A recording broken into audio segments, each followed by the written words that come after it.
when the leaves come falling down. In September when the leaves come falling down. Well, thankfully they're not falling yet because we have all this beautiful color to look at, right?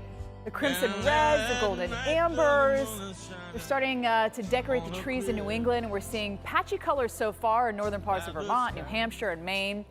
And peak is already happening in Minnesota, in the Arrowhead and the higher elevations of the Rockies. Welcome back into AMHQ on this Tuesday, September 22nd. We won't have to wait much longer for fall because the hours, minutes, and seconds of 2020 quickly ticking away. The autumnal equinox occurs at 9:31 Eastern Time this morning.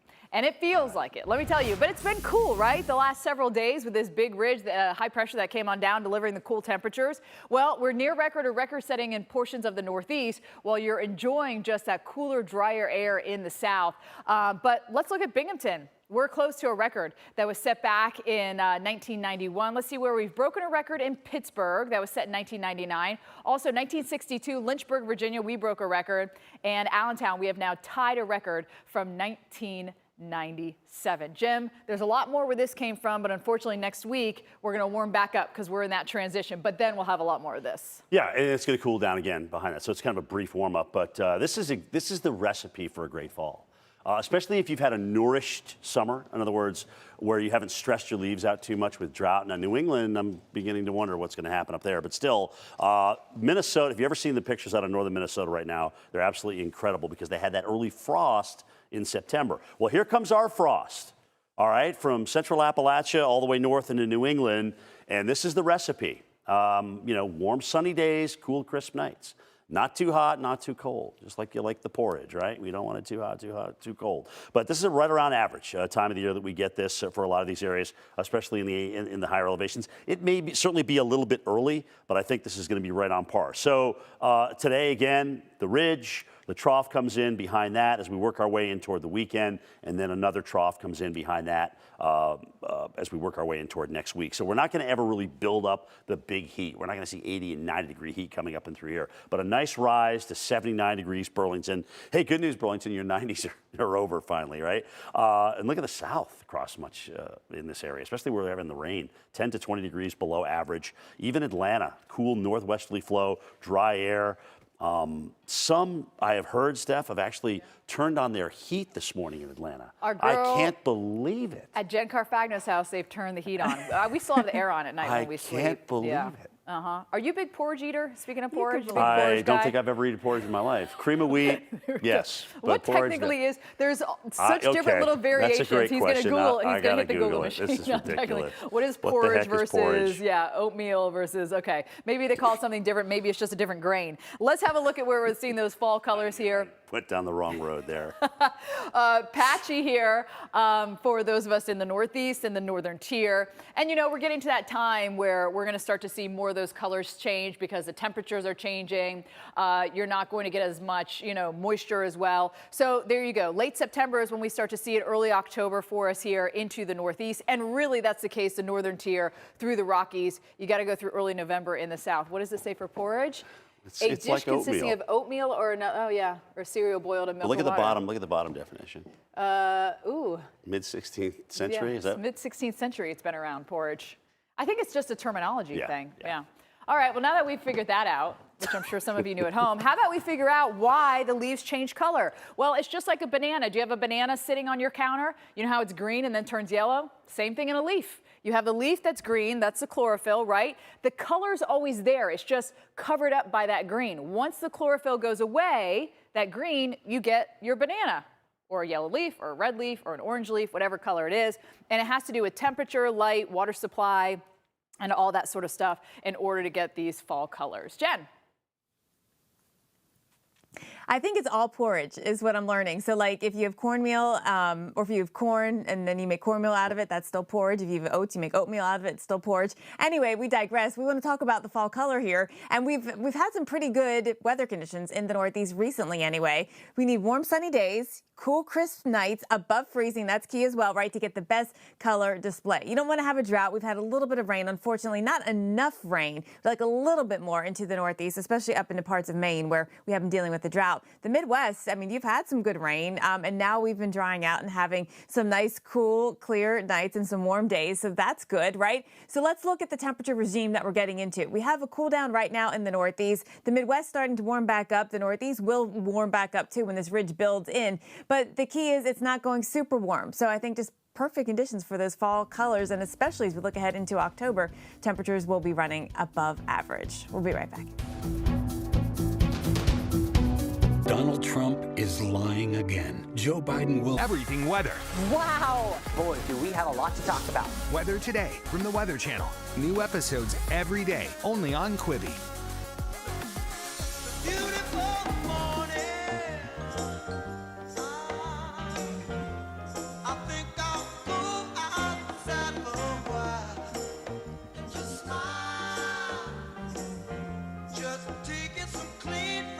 Well, beautiful morning in Charlottesville, Virginia. By the way, the sky's the color of the university's colors, right? Little orange and blue here. UVA, by the way, founded in 1819 by Thomas Jefferson. And how is Charlottesville, Virginia connected to Clemson, South Carolina? Well, fall means football, hint, hint, in upstate South Carolina. The foothills of the Blue Ridge here, surrounded by, of course, the other Death Valley, as they call it right there. And the Tigers return to the field the first weekend in October to play Virginia. And I thought to myself, why is this called Death Valley? I've never looked it up. According to Clemson, it was tagged by Presbyterian College head coach Lonnie McMillan during the late 1940s after bringing his team to Clemson for many years and getting whipped. He said the place is like Death Valley. A few years later, the name stuck. So there it is for you right there. It's not going to feel anywhere near as hot as Death Valley today. In and around Clemson, Seneca, Central, Pendleton, Sandy Springs. This is just phenomenal. Enjoy it, by the way, though, because, Jen, those temperatures are going to be warming as we head into next week. Yeah, the weather is literally nothing at all like Death Valley there. All right, let's do a little traveling today. We've got rain on the roads on this Tuesday, the first day of fall, by the way. Temperatures are a bit cooler because of that, because of this rain and the clouds. But look at this big batch of moisture coming up to southern Louisiana.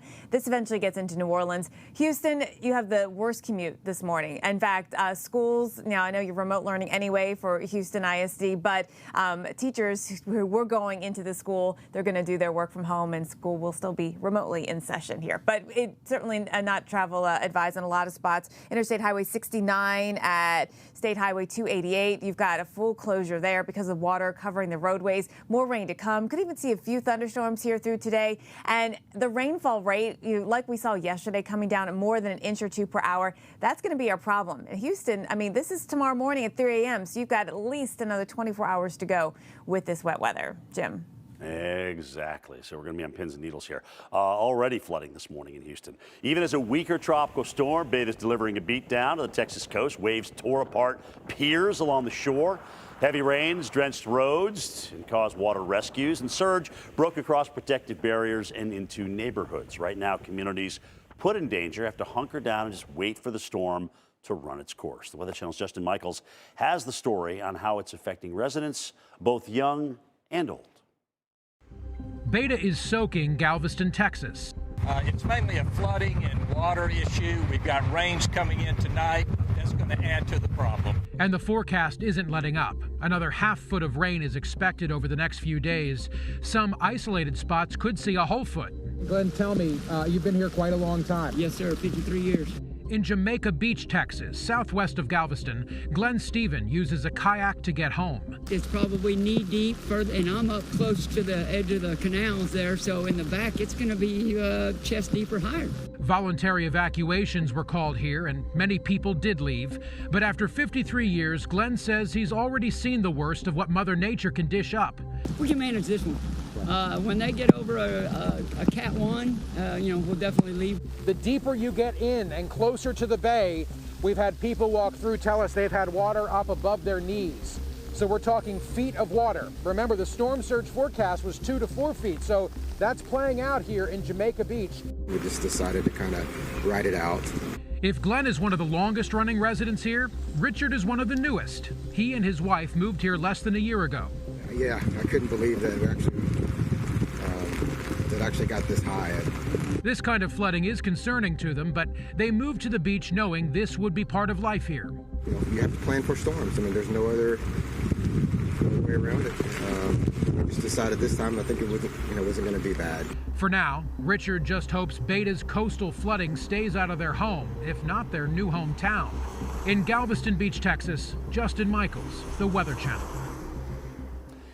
And Galveston sits just about 7 feet above sea level. More than 50,000 people call Galveston home. Galveston, of course, once the largest city in Texas. It was the booming metropolis. It was the cosmopolitan city of the South. But there was this little hurricane of 1900, Isaac Storm, as it's so called, that pretty much wiped it out. Largest loss of life ever in a tropical system in the United States. Steph, 8 to 12,000 people. They still don't have an exact number on it. Isaac, of course, the National Weather Service forecaster, and there is a great book, phenomenal book, and just the heartache he felt from it, and his brother was involved, and it's a story that I think actually is worth reading and is quite interesting as well. So here's a look at the flash flood warning in and around Houston. Now, notice when we show you that heaviest rain has fallen to the south of Houston, but we've seen a couple bands as we've been going through the last several hours moving through Houston. It's really cranking it out. So here we go. We have a lot of closures here. 288 at 610 closed in both directions due to flooding. Fire department responding for water rescues near the intersection of South Sam Houston and Telephone Road. And by the way, this is all going to continue. We will get into a little bit of a dry slot here, but now everything's shifting to the north side of town. So that's where you could run into some of that flooding. And as it moves in, we could continue to see heavy rain all the way through the deep south here. We want to take you live now back into Houston, where we have Charles Peak driving around on those very wet and soggy roads. Thank you for taking me home. It's so far. Don't worry about it, Grandma. This will be fun. 2 chocolate milkshakes, please. Make it 3. 3? Did you get his number? No, Grandma. Grandma! Excuse me? Some relationships get better with time. That's why I got a Crosstrek. 97% of Subaru vehicles sold in the last 10 years are still on the road. I'm so glad you got a Subaru. I wonder who gave me the idea. Oh. Love. It's what makes Subaru, Subaru.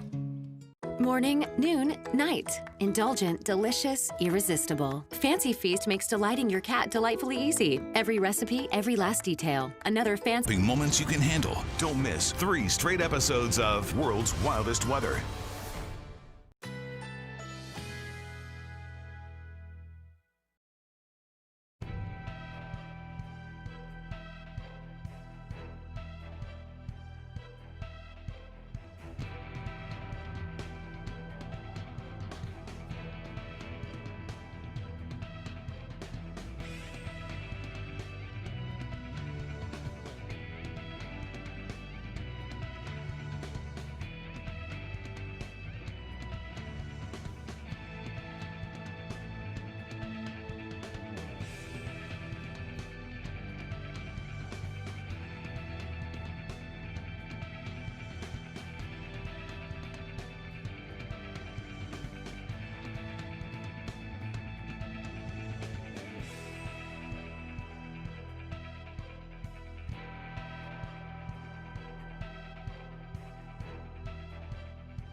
All right, folks, a couple of minutes after 6:45, we want to hop on I-45 and take you from Galveston all the way into Houston, a live drive shot right now. And when you take a look at it, the roads are more than wet. They are waterlogged. So waterlogged, in fact, that they're not really able to handle any more water. We've got a flash flood warning for another hour and a half for the south side of the Houston metro. That does include Pearland, that stretches all the way into Mission Bend and for Bel Air as well. Welcome back to AMHQ. I'm meteorologist Tevin Wood. We're just outside of the Galveston area here, where residents are certainly experiencing high water headaches this morning, but it wasn't just the start of it today. It was all the way into yesterday. In fact, yesterday, the water was actually higher. Take a look at this RV camper right here, the red and the white and black one.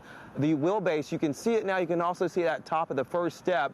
We were talking to somebody a second ago that came by. They said yesterday the entire wheel was covered. So the water's gone down by about 8 to 10 inches or so, but it is still there. I just saw a gentleman maybe 30 minutes or so ago wade through the water, perhaps almost knee deep at the highest point. You have to remember, this is a road, so this is typically something cars would come down. They can't do that just yet, and we certainly want to advise you, if you see water like this on a roadway, turn around, find another way to go, because it is just too risky. A lot of this water is also salt water, so you may drive through it and you may think you're okay, but then that salt water gets to your engine, gets to the undercarriage of your car, and perhaps start to corrode some of the electronics in the engine and what have you. So we're certainly going to monitor this situation here. We're 3 streets over. We're going to try to go in just a little bit and show you how close the water is getting to some of the homes as well. Steph? Kevin, you guys actually haven't had a lot of rain there.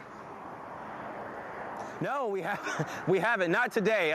We did get 1 band. The rainfall rate in an hour was almost 3/4 of an inch, but that's nothing compared to what South Houston saw with those 2 or 3 or 4 inch rainfall rates late last night. No, and it's that push of water, so we're really getting flooding 2 ways. Okay, and so we're getting that onshore flow. That's what's bringing that water rise to Tevin, and the water rise in and around Houston is because of the tremendous rainfall that we've seen there. All right, so let's have a look. And you know, someone pointed it out to me. I really quite enjoy constructive criticism, and I'm the type of person, I don't get into it with trolls on the internet. I don't care. But someone did say that I say "all right" a lot, and I was like, you know what? I do say that a lot. So I need to, you know how we all have like little catchphrases that we say, and I just caught myself saying it. It's all right. So we're going to try to fix that. It's all right. It's all right. All right. All right, so here's that onshore flow. Tevin, by the way, just over the bridge from Galveston, right here in this area. But look at all the rain coming down on our flash flood warning. That is just strictly flooding rainfall for us here into Houston. Water rescues going on. Look over the last hour. We've seen less than an inch of rain. Many of us not even seeing a ½ inch. But over the last 48 hours, we've seen a foot here into Pearland. You know, these areas see 4 to 5 inches for the entire month of September. We're seeing twice that in 2 days. That is what's causing flooding, and it's very likely that we'll continue to see it as everything rotates around. But don't forget, you're going to get some dry slots into these areas as well. And so the problem is, Jim, that this is just such a slow mover. That is. All right, look at what we dealt with Sally, for goodness sake, the kind of rainfall. All right, so here we go. Hurricane Teddy kicking up the surf and the surge, fueling flooding from Florida to the Outer Banks to Maine. Businesses in Fort Lauderdale actually seeing parking lots submerged and water almost coming into the windows. Highway 12, by the way, has closed near Rodanthe. I don't know if they got it reopened because they moved pretty quickly there, but it's going to close again today during the high tide times because water's going to come rushing up there. Teddy on track for a Wednesday landfall near Halifax, Nova Scotia as a Cat 1. It's a 100-mile-an-hour hurricane right now, but it's gotten linked up with a front. So you kind of like, wow, so this is all like a part of Teddy, and it goes all the way back to Beta, for goodness sakes. The analysis this morning on the Ocean Prediction Center was just awesome to look at. So here you can see Teddy, 100-mile-an-hour Cat 2 here. It's also hauling, so there's like 50 knots of shear on the southwest side. It's also moving north, moving northwest at about 28. So net shear is about 20 miles per hour in through here. And notice the wind field. This thing's over 300 miles wide, just huge wind field, 345 miles wide. So that is pushing the waves back to the west. It is also pushing it north toward Nova Scotia and Newfoundland as well. Going to come in as a Cat 1 more than likely tomorrow morning. Welcome to fall, by the way, in Canada. And there's the analysis this morning from the OPC, the Ocean Prediction Center. Look at that thing. Front dangling all the way from, heck, the UK back into the Gulf and then back in toward Texas. Now, along the south end of this front, and this is what happens this time of the year. You have convection, you have some thunderstorms down through here, an old boundary of sorts. When that gets left behind and conditions become a little bit more favorable, there's always a chance that something could spin up down and through here, even though it's unlikely in this case. The Hurricane Center is keeping an eye on it. And Paulette. It's okay to feel a little tropical and a little extratropical at the same time, right? Because there's a lot of characteristics with both of these entities that are similar. So now we've got Paulette that went from a hurricane, all right, to a subtropical, to a extratropical storm, now back to a tropical, sitting there near the Azores, and it's going to do a loop-the-loop here, of course, to the Azores belonging to Portugal. This is another Portugal island down and through here that it's going to come on through and then eventually dissipate. Now it is time for our moment of Jen. Moment of Zen. How about this? Beautiful sunrise this morning where it is warmer in Duluth, Minnesota than it is in Atlanta, Georgia. 53 degrees here in Duluth. It is 51 actually down in Atlanta, but a beautiful start to your day here.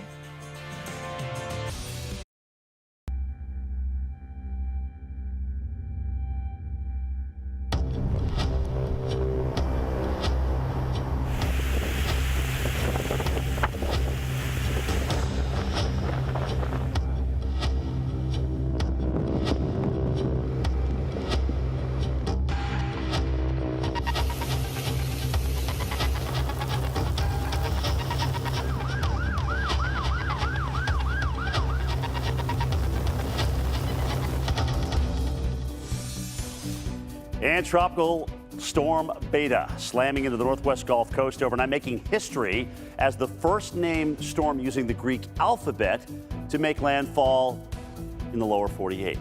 All right, we've had a beta before, but not a landfalling beta. Life-threatening flooding continues this morning, both from torrential downpours and a continuation of the storm surge along the coast. Welcome into AMHQ this Tuesday morning. Jim, Steph, and Jen with you. Meteorologist Tevin Wooten is in Galveston.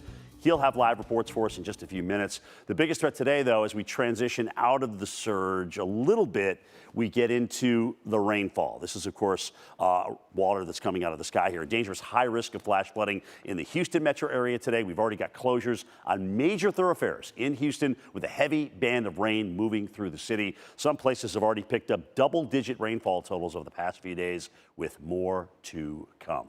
All right, here's some video into the Weather Channel with the ongoing flooding into the Houston area this morning. And you can see here, this is State Highway 288 south of the city. There's complete closure, by the way, at 288 and 610.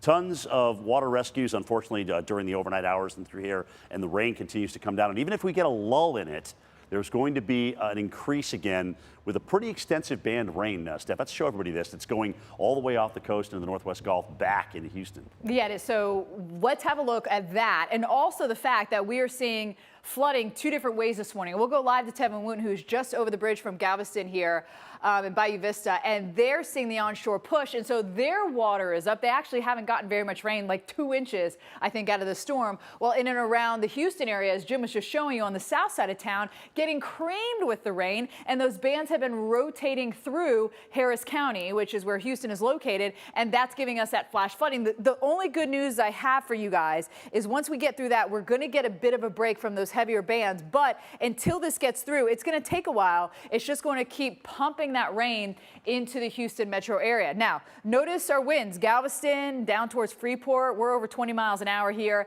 and you have that onshore push. So until that changes, and also with the high tide, that's why that water is up. But a lot of street closures here. We've had water rescues that have happened this morning.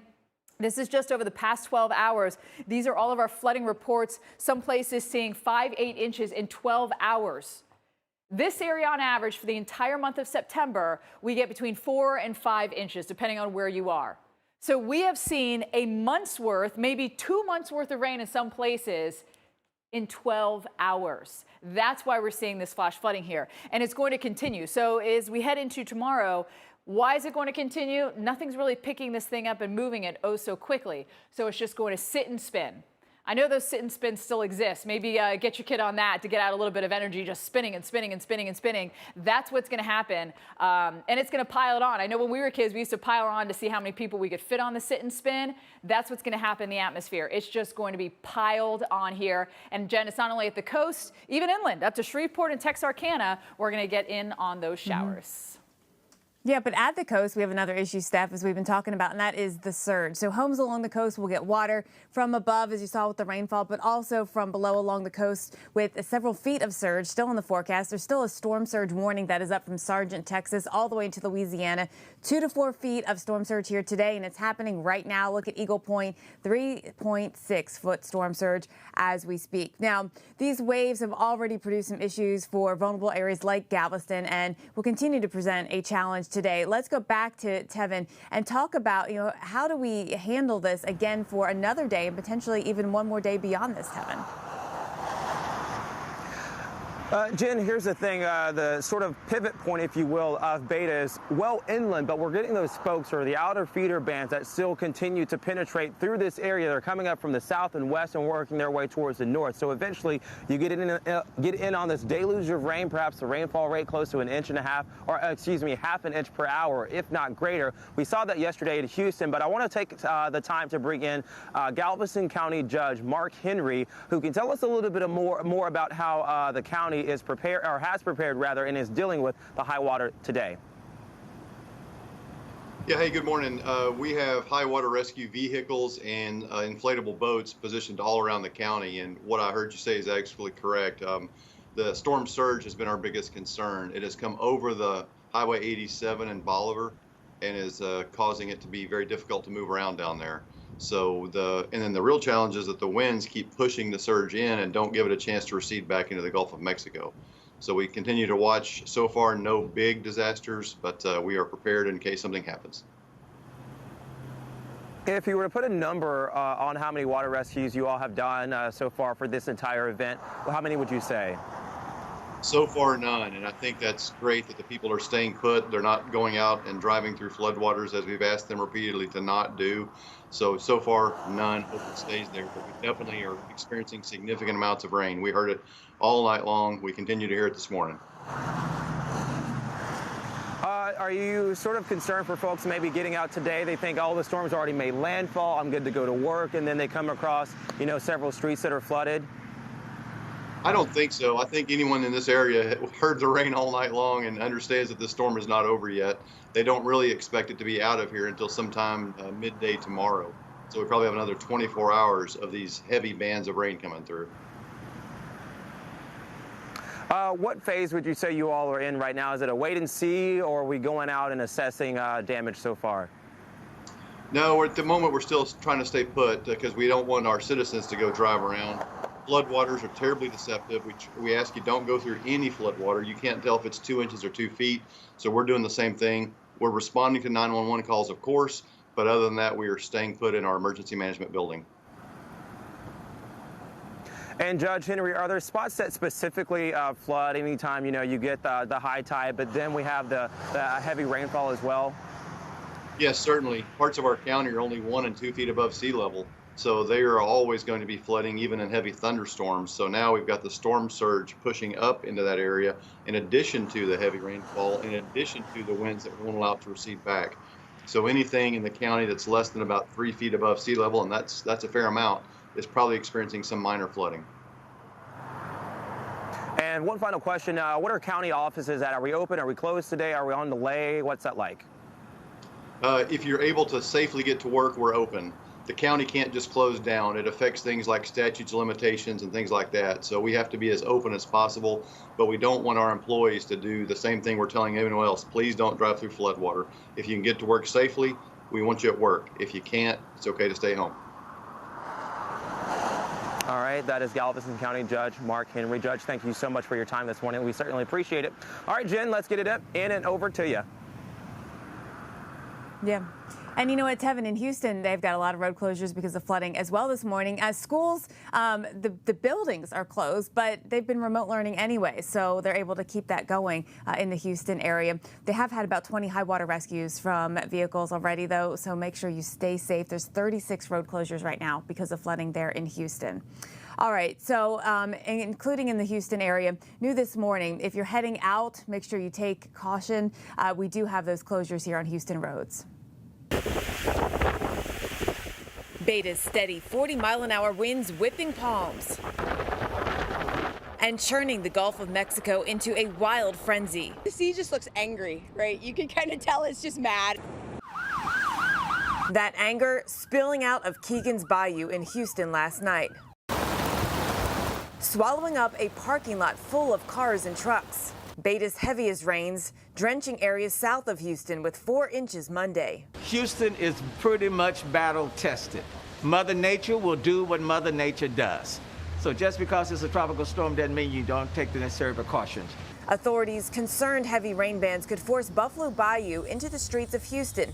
if storms start training. Where that happens, that area gets a lot of rain, and you can be on either side of that and not really get a whole lot of rain at all. Beta's storm surge driving Gulf waters underneath raised homes. Flooding could hang around a while. We are expecting the high tides, however, from the bay flooding to last for the next 2 or 3 days. Coastal Texas, veterans of Harvey and Ike, respecting Beta's bluster, but we've done this so many times. It's not, if it was a Category 4, we were in trouble, we would have been gone by now. And I mentioned the school facilities that are closed, but the classes are still in session because of remote learning. And Jim, it made me think, I mean, are we not going to have snow days for kids going forward? We're not having flood days here today because kids can still get their learning done remotely. Here, that's, I mean, that's a good thing for kids. They don't like it. I think it's a nice break actually to get a snow day, but for the parents, obviously not so much because it's such a bunch of scrambling. But they've been scrambling for a year now with this COVID thing. So let's talk about what's going on because we're going to have this moisture eventually moving east as a trough finally picks this up. Remember, we're talking another slow-moving system. It's lost its steering, right? So as this trough comes into play, it's going to lift out Beta's moisture and pull out to the north. It'll also tap into more deep Gulf moisture, which is coming in off the Gulf of Mexico and also the Caribbean here. Latest soil moisture, though, not too bad. We don't really need a ton of rain in the south. And if we can get into a situation where we are dealing with warm, sunny days and cool, crisp nights, hey, if you're in the south, this may be one of those special falls where, we don't just have muted colors, but we actually have some pretty nice colors coming up and through here. So let's take a look at what we may actually have. And I'm trying to take a look at what we actually have here in terms of the rainfall. But either way, we're looking at rain to come probably about 2 to 3 inches in some spots. I think at the most, this is post Houston, by the way, okay? So there you see a little spot of 3 to 5, essentially from the Arkansas, Louisiana, Mississippi border on in toward northern Alabama. So it's been here of wet. We've had a couple of dry days. I don't see the kind of rainfall that's going to cause any kind of flash flooding in through here. Maybe down to the Gulf Coast, we'll have a few thunderstorms that do that. We'll get less and less as we get in toward Friday and also Saturday as well. So no break with the air mass in through here, staying warm, staying humid in the New Orleans area. Same thing for much of the Gulf Coast and through here. But the farther north we get, almost a cooler rain, because remember, now that rain and that moisture is coming back into what was old Canadian cool air. 39 degrees this morning in Blairsville, Georgia. Ooh, that's a little chilly, Steph. A little bit, a lot of bit chilly, I would say, on that one. All right, now we're going to go all the way back to the warmth in the tropics here and have a look at Hurricane Teddy, all right? It is tracking right towards Halifax, Nova Scotia, and you see there's Teddy and the winds around Teddy. But what are these winds exactly? Well, that's because Teddy and a high pressure off to the west are squeezing and accelerating the winds in between it. And so that's churning up the Atlantic, making it like a washing machine. And the waves near Teddy's eye, they're actually going to climb pretty large as well. So watch out for some of those huge swells you'll be hearing about. Let's take you into Hampton Beach, New Hampshire. Thanks to EarthCam, we do have a coastal flood watch posted into Wednesday evening. Even though Teddy is tropical, it's starting to look a little more extratropical, and those winds are starting to really fan out. So that's why maybe you could have sustained winds 20 to 30, gusting as high as 60. And that's what happens when these systems go from tropical, where they're pretty compact. I mean, look at this thing. It almost looks like a nor'easter at this point, right? It's turning extratropical. The National Hurricane Center will be the one to actually make that call. But all the winds are spreading out a lot farther, and so that's going to be impacting us here in the lower 48. Look at that. Tropical storm force winds now out 400 miles from the center. They're spreading out even farther. So that tells us that this thing is going through a process of becoming less tropical, more extratropical, which means it doesn't have fully tropical characteristics, mainly warm core throughout. You get some of that colder temperature and interacting with it. So there's Teddy, and don't forget high pressure off to the west here, and in between those two, the winds are going to accelerate. Just like putting your thumb on the end of a hose and the water accelerates, that's what you're going to get here. It's really not until Wednesday when it starts to pull away. So places like Nantucket, look at our winds here, 40, 50 mile an hour winds as we head throughout the day today, and then calming down as we head into the overnight hours. And there's our forecast showing you all through the evening here. Again, closer to the water, you're going to have less friction, and you'll see some of those stronger winds, and you'll see some of those high wave heights, but it's going to be raw. Look at Bar Harbor, Maine. Jen, 40s, 50s, windy, raining. No. It's just going to be, it really is like a nor'easter almost. It is much more like a nor'easter than a hurricane, that's for sure, up there in Domain. But let's take a look at the Northeast, because other spots here, you're getting a bit of a chill of late fall anyway. Snowshoe at 37 degrees. All right, so we are counting down the minutes, less than hours, right? 9:31 Eastern is when we precisely say hello to autumn. Temperatures have been falling down here into the 30s in a lot of spots. Frost alerts are up, but really cool, comfortable, crisp highs in the 60s and 70s this afternoon. Let's see where we are right now number-wise here. Temperatures have rebounded a couple of degrees. We're at 35 in Albany. We did get down to 32. Hartford, we're up 1 degree. We are at 38 degrees right now. The frost advisories are still up. They stay in place till about 9 o'clock this morning. But then watch what happens with our pattern. Yeah, we have a dip in the jet stream for now, but a ridge builds back in, and this is a warmer pattern for us. We're already feeling it across the Midwest this morning. We're going to feel it into Boston and the rest of the Northeast by the time we get into tomorrow. So temperatures today not too far from average. So average is 70, will be 68, and then we jump up above average, but not too far. This is that sort of just right weather, right? We'll stay in the upper 70s. To the south, we go below average. Temperatures in Houston with all this rain, we've been below 80 for 2 days now. That's our coolest stretch since the beginning of May. Jim. All right, let's talk about the issues in Houston this morning. Heavy rain band going right back over the city center and through here. And unfortunately, we've had some pretty heavy rain. We got a closure 69 Southwest at State Highway 288. This is the 288 at 610 loop that's closed in both directions this morning. And you can certainly see why. Tremendous rainfall coming down right now. Your carpets are filled with memories. And sometimes other things, too. Replacing your carpet is easy with the Home Depot because you've got even more styles and colors to choose from. And right now, installing it is even easier with free installation by licensed local professionals backed for life. Replace your carpet with ease, free installation, done right, guaranteed. The Home Depot, how doers get more done. Everyday work, exercise, and stress leaves your body in a painful, achy mess. What if you could combine soothing pressure, vibrating massage, and heat therapy? Introducing Calming Heat, the revolutionary massaging weighted heating pad. Calming Heat combines the dropping moments you can handle. Don't miss 3 straight episodes of World's Wildest Weather. Stay tuned for your local on the 8s, brought to you by AARP.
Hurricane season doesn't stop for a pandemic, and neither do we.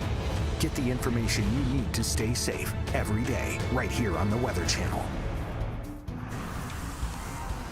All right, welcome back in AMHQ. Meteorologist Tevin Wooten. We are taking you to Houston, Texas. We're looking at this, a lot of high water. This is on I-610 and 288, so the south loop of Houston between Bel Air and also Pearland as well.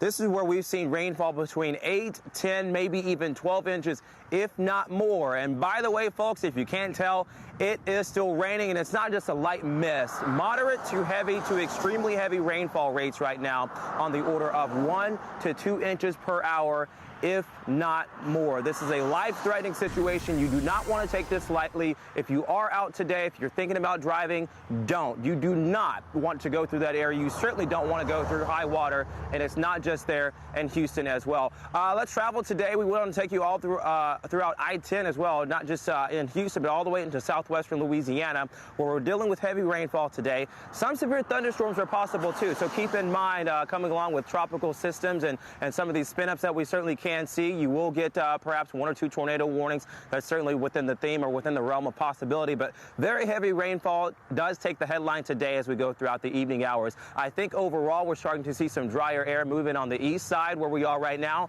I just looked up a second ago and saw some blue sky here just outside of Galveston. And Jim, we've been talking about this neighborhood behind me that's flooded out, this RV and camper park. You can sort of see some of the higher water here. This is the road. But what I want to show you is how prepared folks were here. They took their cars, not just in this neighborhood, but several streets over. They moved them all the way over here onto the shoulder of this bridge. You can see about 6 or 7 cars, but I do want to let you know this goes all the way back to the other side, and it's also in the incoming lane and oncoming lane of traffic as well. Jim? Yeah, Tevin, that's all you got to do is just get out of the surge to the point where, you're not submerged in it. That's salt water like Tevin was talking about. So that's the last thing your electronics need on your vehicle, right? So Teddy, though way off the eastern seaboard here in the United States, still bringing waves and surge along the East Coast. As a matter of fact, I was just looking at the gauge out of Bar Harbor, Maine. I mean, we're talking over 500 miles, okay? And they've actually got a water rise there. We've had, obviously, issues in Ocean City with water crossing beaches, submerging streets, as well as parking lots. Tidal floodwaters inching under patios and close to first floors of some homes in the area. We've actually had a surge there about 1.4 feet. So there's Teddy, just a monster of a storm. By the way, the tropical storm force winds on this thing out 400 miles from the center.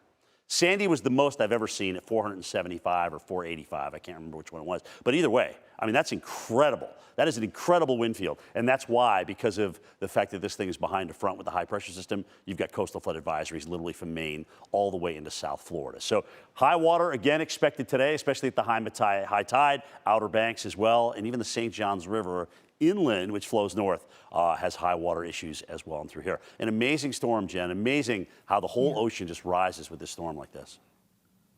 Well, indeed, Jim. And so it's an extreme weather event, yes, but our sort of background conditions making it worse. 6 years ago, the Weather Channel and World Meteorological Organization looked far into the future with a series of envisioned forecasts for 2050. And the futuristic reports were based largely on the 2013 report from the UN Intergovernmental Panel on Climate Change, predicting warmer, wetter, and wilder weather. Now, Jim Cantore took a look at how rising sea levels can turn an offshore hurricane from a fish storm to a flood event, just like we're seeing right now from Teddy.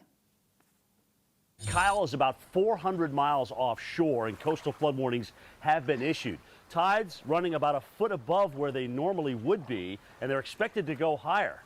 I mean, a storm that's over 400 miles offshore would never be a problem many decades ago. But now that we have sea level rise, even a storm as far as 400 miles offshore can still cause big problems like you see here. I'm standing in 18 inches of water. The tide is going to come up to about here at its worst point, and then the storm is going to begin to move away, and obviously the tides are going to retreat. Let's take a look at the latest statistics that we have on Kyle for you right now.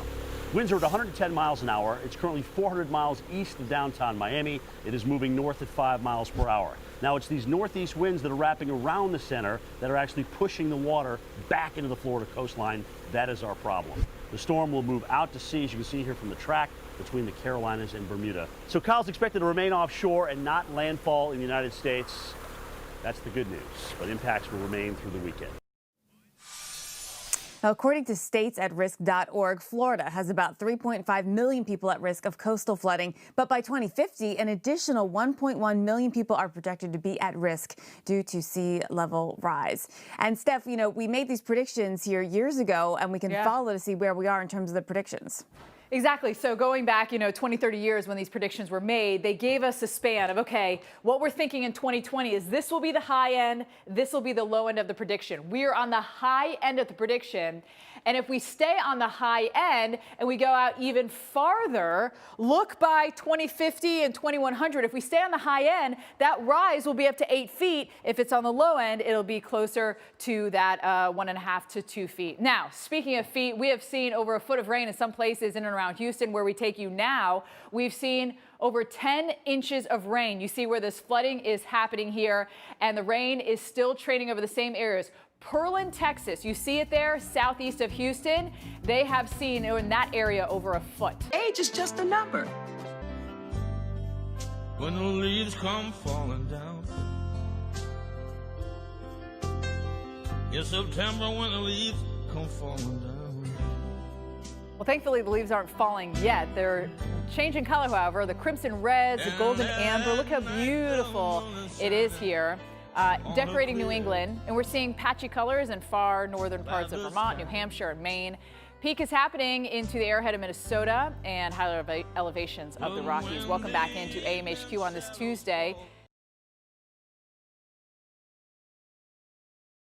And guess what? It feels like fall in some places, especially in the Northeast. Though I will tell you in the South, it is on the cooler side.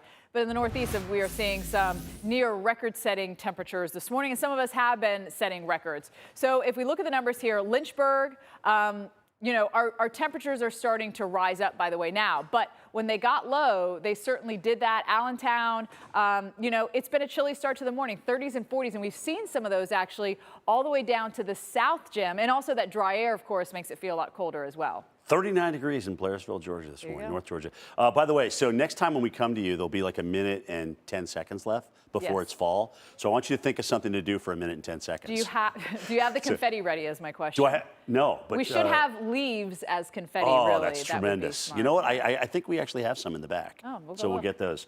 Something to do here this morning. All right, that's great. We can pull out the leaves. All right, guys, let's talk about this because here's the deal. I'm a huge fan of fall. In case you don't know, I'm a huge tree hugger from New England. I absolutely love fall season. It's my favorite season. And we're set up here for a really nice fall. The bummer is the drought, okay? Typically, you get a nice fall, but it doesn't last as long. But now that we've had this frost and freeze down and through here, they had it early in September in northern Minnesota. That's why the color looks so fast, and it's come along so quickly. They're about 7 to 10 days ahead of schedule in through there. But this is perfect. Warm, sunny days, cool, crisp night. Not too hot, not too cold. All right, and as we talked about and got a further definition from Jen on porridge, that's how we like it. Not too hot, not too cold, right? So we're about average in terms of, you know, the first freeze in a lot of these areas, not surprising. But with the warm, sunny days, cool, crisp nights with the pattern, we're going to cool down as we head in toward this weekend again and then warm up a little bit next week with the ridging. But that's what happens in September. You kind of get, as long as you don't go way above average or get this super heavy rainfall event, you can really get into a nice fall. So Burlington, a nice rise here. Of course, our overnight lows are going to be down in the 50s. That's exactly what you want going on in through here. So 5 to 10 degrees below average. Of course, it's a little cooler where we have cloud cover, right? Back in through here. But that's because of that old Canadian air that was sitting in this area. Tomorrow, 5 to 10 degrees. This is, you know, just about right on schedule here. And we'll stay there again on Thursday. So let's talk about the fall color, which is amazingly beautiful. Vibrant in some spots, right? Yeah. It is definitely vibrant. Electrifying. And, you know, right now we're seeing patchy for a lot of places. We're just getting to that time where the leaves are starting to change color. Obviously, the northern tier and into the higher elevations is where you're going to get that color change first, where you still have those warm temperatures in the south. It's going to take a little time here. So, you know, right around this time, late September into early October is when we get that peak. The same for the higher elevations, but we're going to have to wait all the way until early November in the south to get those leaves changing over. So what makes the colors change? Do you have a banana on your counter? If not, just think of a banana. We all know what a banana looks like, right? When you buy them at the store, they're green, and then you wait for the green to go away and for them to ripen up. That's exactly what happens to the leaves. The yellow color, by the way, is always there. It's just covered over by the chlorophyll that gives the leaf that green color. The chlorophyll goes away. We'll tell you why in a minute here. And then you get all the beautiful colors, the red, the orange, the yellow, whatever tree it is will give you a different color. So it all depends on the temperature, the light, the water supply influence, and then, of course, just your overall color that you're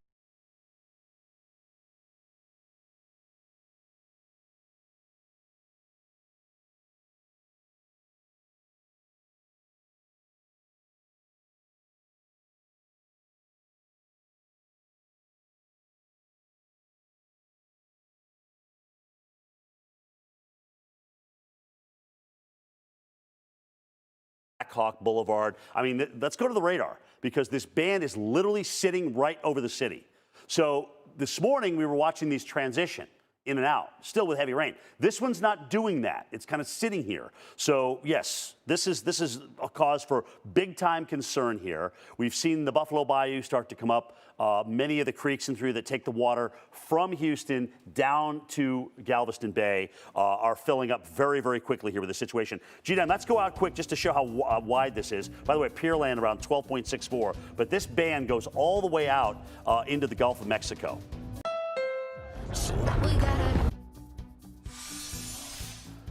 Dangerous situation continues to unfold in the Houston metropolitan area. Charles Peak at 288-610 closed in both directions due to the flooding. You can see it all, about halfway up the tire there, halfway up the door to that vehicle that's just out ahead, and obviously no traffic moving in through here. There are other areas as well in and around Brazoria, Fort Bend, Harris County that have the flooding, which is where the warning is until 8:30 Central Daylight Time, and just a huge band of rain. Again, this is all associated with Beta. All right, Beta's off to the southwest, so we have these rain bands that continue to feed the moisture in to Houston. And this band that you see is about 100 miles long right here. All right, right there. It's just sitting there. They were transitional early this morning. In other words, moving from south to north, but this one just seems to be sitting over the same area. And just in Houston alone, I was just looking at the last 12 hours, and I was kind of iso-lining, if you will, the last 5-inch footprint, and it's just sitting right there. So yeah, granted, in the past 12 hours, there it is. No, thank you, Greg. I appreciate that. You can see the kind of rainfall that we've had through this area. So that's just too much rain for Houston. We know that. They have a history of flooding when you get kind of rainfall events like this. And really the hourly rainfall rates here are about 1.5 inches to 2 hours per hour. And they are holding true, especially with this band not moving. So this is a dangerous situation that continues to unfold, and we'll keep an eye on it for you. South side of Houston. Jen, over to you. Yeah, that's really a worst case scenario to get that kind of rain setting up over those same areas and not a break. I mean, the heavy rainfall rates are always a big deal, but especially when you see that long plume of moisture coming in from the Gulf of Mexico. Plus, there's other spots to watch today. You know, we're going to stay in this very slow moving Beta moving in, all the moisture coming up on shore. We'll get this rain up into southern Louisiana. Obviously, the Houston area this morning and beyond is going to be a big deal. And we do have the risk that we'll see some thunderstorms, maybe a slight chance of severe weather actually across this area. You remember, we do have a system, a tropical system that has moved in, and you always watch for the potential of some spin-ups across this area. All right, so rainfall pushing all the way north here up into portions of northern Louisiana into southern Arkansas. We are going to see some bigger rainfall amounts, potentially 3 or 4 inches of rain. This is still to come, not just today, but tomorrow. We're going to see the rainfall continue to push up into this area, and this will be a focus for some of the heavy rain and potential for flash flooding. Steph. Well, climate change has helped drive extreme weather, including this year's fire season. In the West, it's the worst on record. NBC's Steve Patterson shows us why some families are wondering if it's time to pack up and move. It's a disastrous new normal. Catastrophic fires, once contained to one season, now a harrowing year-round battle. We gotta go. A major factor, climate change. There are tens of millions of people that are choking on climate change right now as a function of the smoke that these fires are producing. In the last 40 years, fall temperatures in California have increased about 2 degrees, while precipitation has dropped about 30%. And with acres of overgrown forests, there's more fuel to burn, and it's not just in the countryside. We've essentially built a nightmare into flammable landscapes made even worse by climate change. Over 100 million homes now in what's called the wildland-urban interface, where neighborhoods and forests meet. Instead of Smokey Bear in the middle of the woods, we need a Smokey Bear in the middle of suburbia. We left 2 hours before the house burned down. In 2017, the Tubbs Fire tore through the city of Santa Rosa. Today, nearly 80% of the homes that were destroyed here have been or are being rebuilt. And while the community is coming back, the pain still lingers. I have this just in my nightstand with what we need to take if we have to go. Jennifer and Paul Rosé rebuilt for a new climate. Yeah, so there's about, I think, 5 or 6 feet between the house and the wooden fence. New features now required for fireproofing, including more defensible space, non-combustible materials, and covered chimney outlets to prevent escaping embers. But the Rosés say they're still living in fear of losing it all again and are seriously considering moving away altogether, becoming climate refugees. It makes us feel very trapped. It makes you feel like there's nowhere to go. Having to live like that is emotionally unsustainable. If the fires are this bad now, what does it look like in 5 to 10 years? Climate change is moving fast, and we need to move faster. Go! A harrowing forecast for our planet and a grave new world for families. Steve Patterson, NBC News, Santa Rosa, California. And a study by the Environmental Defense Fund put the cost of extreme weather events like climate fires at $1.75 trillion, with annual figures quadrupling since the 1980s. Jim. Incredible. Still dealing with the fire situation out west. Multiple states in through here seeing multiple acres burn, but for some, relief is on the way. So let's talk about that. You can't stop the fall, okay? I mean, the sun obviously driving things, the way the earth rotates around it, of course. You start to see those days become shorter and shorter, and these weather systems start to drop farther and farther to the south. So the ridge can only hold for so long. Here comes the wet relief. Again, we had a little bit of this last week. This one looks a little bit more potent in terms of the moisture that's coming in for Washington, especially western Washington and Oregon. If we overlay the fires that are going on here with the heavy rainfall, you can see this is great relief for some. Still not for California. All right, guys, let's take you out into Houston. Talk about going from drought to deluge here. 288 at 610, completely closed. That's where peak is this morning. 73 degrees in Houston, but pouring rain. We have a huge footprint of 5 to over 12 inches of rain on the south side of the city here. And this band, by the way, stretches for almost 100 miles out in the Gulf. I was sworn into the United States Senate.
All right, take a look at this, folks. Come to your TV screens and check it out. High water headaches. This is in Houston, Texas, a city known for its bayous and known for its water today, courtesy of Tropical Storm Beta. This is between I-610 and 288 this morning. Roadways both ways. Incoming and ongoing traffic seeing this same scene. This courtesy of Charles Peak, by the way. We certainly appreciate you, Charles, for being out there. If you see something like this today, not just in the Houston metro, even some high water all the way into Arkansas, you want to turn around, find an alternate route. Do not drive through that flooded roadway. Welcome back to AMHQ. I'm meteorologist Tevin Wood. We're along the Jones Bay and in Bayou Vista. We're seeing high water here as well. This neighborhood right off of Tarpon Drive, sort of it's one way in one direction and then goes the other in the other direction. But look at how the water sort of meets in the middle here.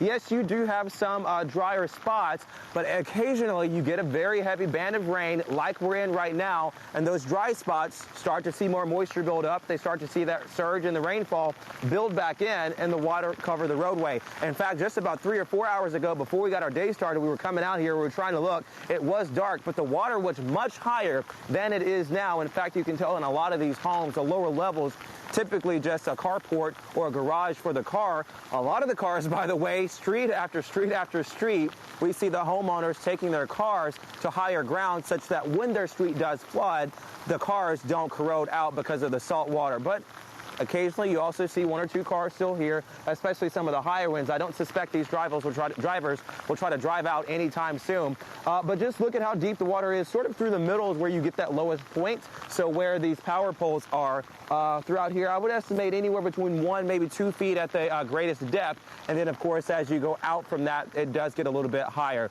So that's the latest here in Bayou Vista. Let's go back into Stephanie right now. Steph. You know what's interesting about Tevin's shot there is mainly from water. He just was getting the rain. They've seen, in and around Galveston, he's just over the bridge, like 1 to 2 inches of rain. That is mainly from that onshore push of water that we've been seeing. And we saw a lot of high water in Galveston yesterday, and where he is, again, you're still getting that onshore push, and so you have that high water. In and around Houston, that is strictly rainfall. That is just from rain coming down and coming down too quickly. Flash flood warning for Pasadena, Pearland, down towards Pearland. We've had tremendous rainfall, especially on the south side of town here. This is over the last hour, and in that same area we're, over ½ an inch to an inch. But look at what's happened over the past 48 hours. We have seen over a foot of rain here on the south side of town. Now, Houston, this whole area, we see anywhere from 4 to 5 inches for the entire month on average. In 2 days, we've seen either a month's worth or twice that or more. And that's why we're seeing the flooding. And it's very likely to continue because this is just going to rain out and just roll on through Texas as we head through the day, into the afternoon, into the evening. And you're going to get some breaks, which will help us because we do have a little bit of dry air. But the fact that you're still going to have all that moisture around does mean that you'll have rain. And then it's going to be moving into Mississippi and Alabama and eventually into the Carolinas as we head into the end of the week. But overall, some of us could get 3 to 5 inches, even inland. It's not just a coastal thing here. But Jim, there are your numbers for you. Galveston, we're going to get another 2 to 3. We're going to have a month's worth. And in Houston, we've seen already twice a month's worth of rain here in a very short period. Yeah, it's just incredible. And that one band is really the story there that we're watching this morning. All right, guys, Hurricane Teddy, not the only tropical system causing problems here. Teddy, by the way, kicking up high surf and surge, fueling flooding from Florida to the Outer Banks to Maine. We even got a storm surge this morning in Maine. That's a foot. Yeah, from Teddy. Businesses in Fort Lauderdale here seeing parking lots submerged, water almost coming into the windows of some of these areas. Highway 12 closed at the time of high tide near Rodanthe. That may happen again today.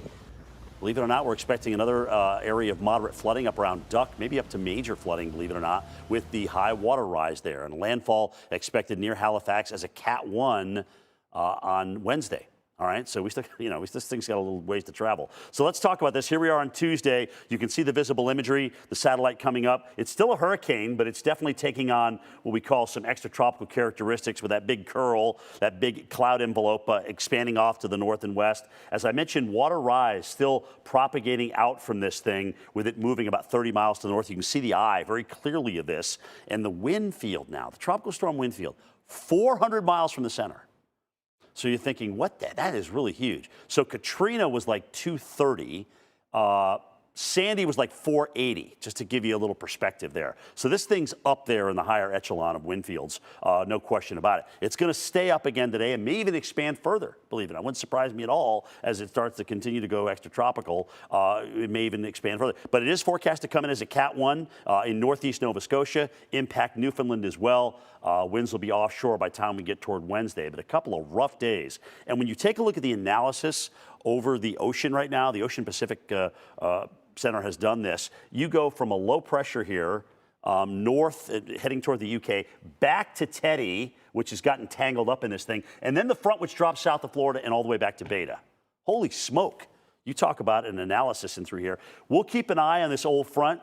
Old fronts never die, as they say, and do we get something that percolates along this and conditions become a little bit more favorable in the tropics? Likely not, but it's an area we watch this time of the year. Old fronts, again, coming to the south, still sitting over tropical waters. Paulette has gone tropical to extratropical, now to tropical again, near the Azores. Isn't that amazing? It can happen.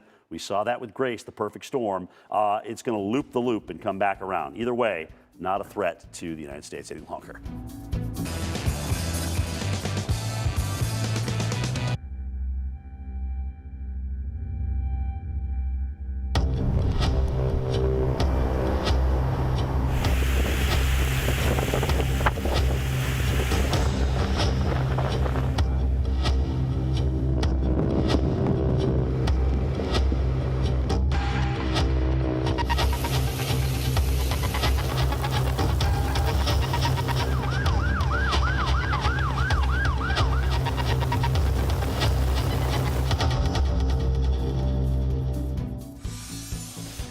And this morning, Tropical Storm Beta slamming the northwest Gulf Coast, still making history overnight as the first named storm using the Greek alphabet to actually make landfall in the lower 48. Yes, we've had a beta before, but not a landfalling beta like we've had last night. Life-threatening flooding continues this morning, especially in Houston. We have highways closed in both directions.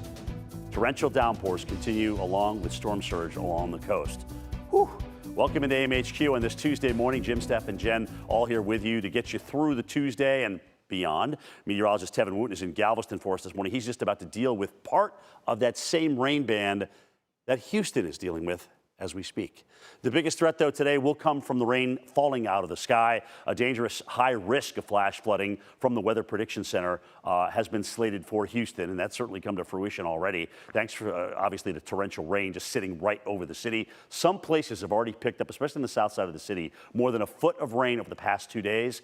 Even over the last 12 hours, the 5-inch or more footprint is very, very large over South Houston. Let's take you live into Houston, where there is significant flash flooding underway. You can see this. This is live pictures from Charles Peak here. This is a 288 at 610, which is closed, as I mentioned, in both directions and through here. Steph, it looks like we've been watching that car, that the rain's let up a little bit there, and the water may be coming down just a little bit. Yeah, maybe just a little Just bit. from We're going to go to the police chief, Jim, here in just a couple of minutes Okay. after I show you the very latest and find out how things are all around Houston. And there's that rain coming in. Houston, we're seeing the flooding due strictly to rain. Where Tevin is, which he's just over the bridge here from Galveston and Bayou Vista, his is more for that onshore push of water. They've had very little rain there, only a couple inches in the Galveston area, while we've seen tremendous rain, as Jim was just showing you, in and around Houston. In fact, we have seen a month's worth, even some places 2 months worth, even some places 3 months worth of rain in 2 days. And that's one of the reasons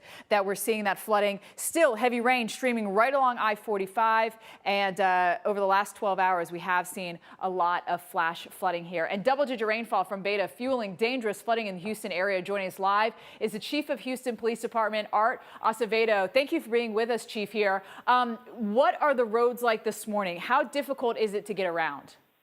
It's very challenging. We've had, as you just said, a lot of rain in our areas. We have a lot of roadway flooding.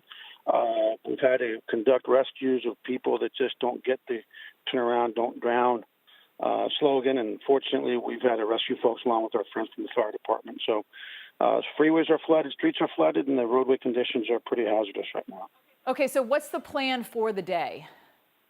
Well, the plan is for you all to get us better weather so we can start drying up. But we're fully mobilized. The fire department's fully mobilized. We've had to shut down freeways, and we're just going to be all hands on deck to make sure that we can respond to any of our residents that are in need of rescue. But at the end of the day, we need people to use good common sense and avoid travel until the storm passes our area.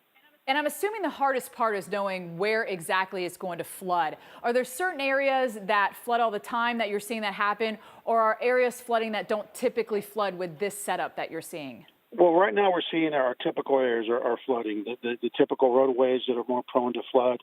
We actually pre-positioned barricades in those locations and been able to close down places. But the bayous, as I was driving around, I saw Braves bayous getting pretty high, and our retention pond down south is getting pretty high. So we're just hoping for a break in the weather to get some of this rain to be able to run off and build some capacity for the next 12 hours. You know, we mentioned 610, which is a major highway, shut down. Are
double high tide that occurs. We've been seeing it overnight. You don't really get a true low tide until this afternoon.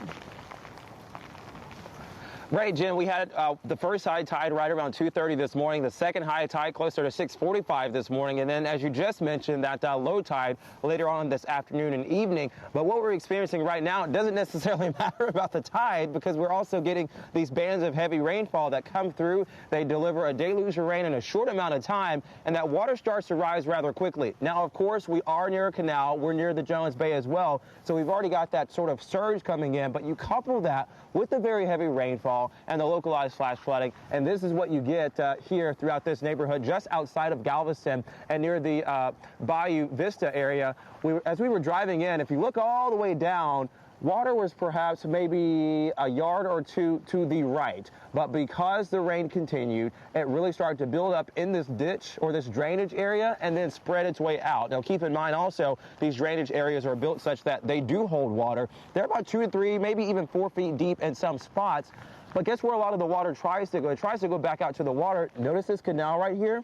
It's one of the joys of living in this portion of Texas. You just drop your boat right in your backyard. You can get a ride all the way out towards the Jones Bay and the Trinity Bay too. But for right now, though, this is sort of working against sort of alleviating some of the flood concerns, because a lot of the surge rises in depending on which way the flow and which way the tide, or what time the high tides are. But ultimately, you couple both of those together, you get what's known as a storm tide. So it's the tidal surge, but also the storm surge as well. The water right now sort of seems like it's trying to go back out, but it's not really making its way out. Jen, so far we've seen close to 2.5 inches of rain. I think maybe another half an inch to an inch, certainly a possibility, but thank goodness we're not seeing anything near what we saw, or what we're seeing rather, this morning in Houston. Yeah, well, let's hope so. Houston is a mess this morning. Tevin, thank you for that report from Galveston. I want to talk more about Houston, though, with Jim this morning. The number of closures and high water incidents is going down. But, Jim, I have a feeling the problems are getting worse. As people wake up, if it's not pouring where they are, they may go out and drive. Yeah, well, and if it's on the south side of the city, we know that's where the bulk of the flooding's been and the closures, Jen. So they're gonna run into blockages, and they're gonna have to make their way around. But as that policeman said, do them a favor. The last thing they need to do is go out and rescue you and put their lives in danger. We always talk about that. So check this band out that's extending from Houston all the way out into the Gulf of Mexico and through. Yeah, Greg's got to even widen it out a little bit. Greg, get an idea, even with where the break is. Let's be fair, where that one little break is, and see how long that band is. It's starting to break up a little bit, but still, you're talking about 83 miles. That's how long that rain band is. And then there's, a propensity for it to continue even beyond that. So what's happening there? The air is converging, right? Remember, you've got a tropical center back here with Beta, and the air on the eastern south side of that is meeting the northeast air. So you've got this long convergent rain band that's just set up and pouring back into Brazoria and Fort Bend counties and Harris counties with all that rain. Now, we get into tomorrow, we're going to start to see this trough pivot east and pick up the system. As it does that, it's going to bring the deep moisture east. And so Houston will get out of that rainfall, and everything will get a chance to finally dry out. We're not going to see the prolific type rainfalls that we've gotten in Houston over places like Alabama and into Georgia, okay? Will we see an enhanced area north of the low track? Sure. That's absolutely possible in Arkansas and Mississippi here. This area has been very, very wet through the spring, through the summer.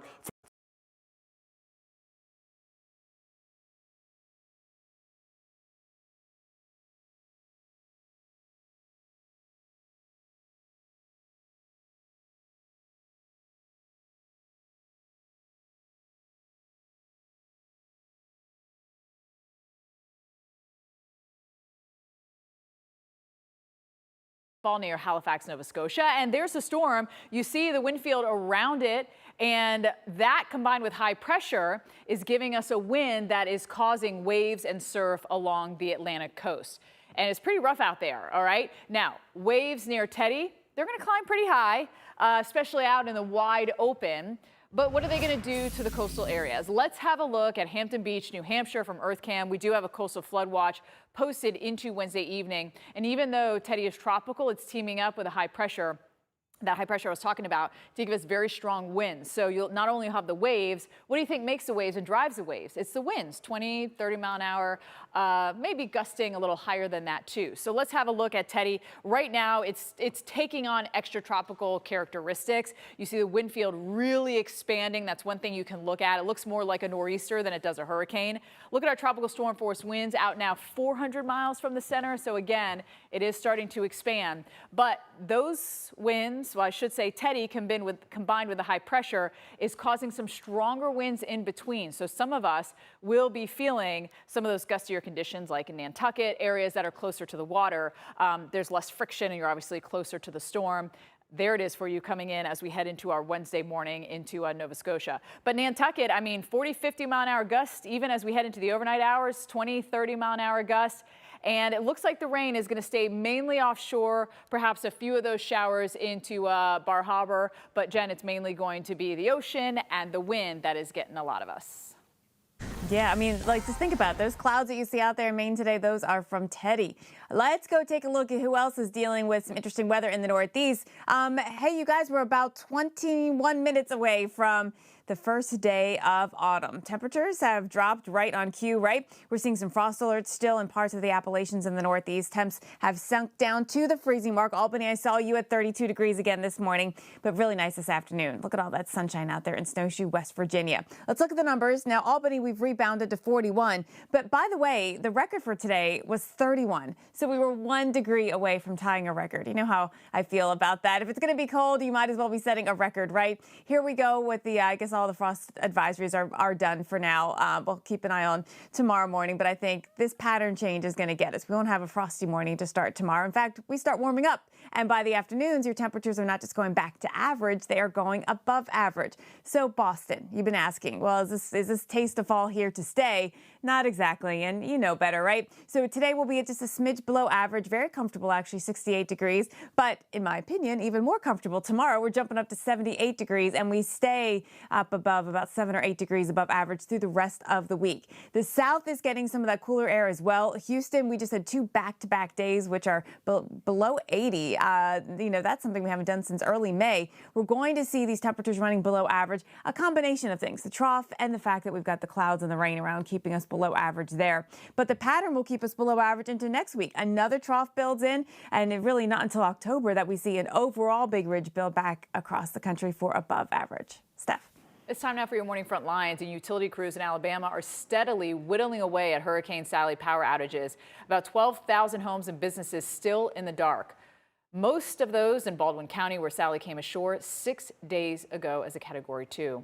And those erratic winds spreading the Bobcat fire in northern Los Angeles County easing up.